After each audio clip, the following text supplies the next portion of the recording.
Want a smoother way to stay on track during events? Event organizers often face timing challenges that throw off their entire schedule. Without a solid plan, things can easily get chaotic. Need a better solution? Don't worry, we're here to help you. Check out our guide for the essential run-of-show checklist and get access to a free run-of-show template generator to keep your event on track. The link is in the description below. Here's how to create your own run-of-show in a few simple steps. Step 1.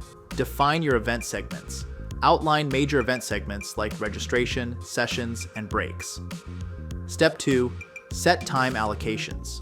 Assign start and end times for each segment with buffer time in between. Step 3. Assign responsibilities. Identify who's in charge of each segment, whether it's the host, speaker, or tech team. Step 4. Add specific instructions. Include any technical or logistical instructions to ensure smooth transitions. Step 5. Share and review. Distribute the template to your team, and after the event, review and adjust for next time. And that's it. Now you've got a solid run-of-show to keep your event on track. Check out our blog for a more in-depth guide on creating a run-of-show checklist. Don't forget to subscribe for more event planning tips and tricks, and leave any questions in the comments below. Link to blog in description below. Good luck with your event planning.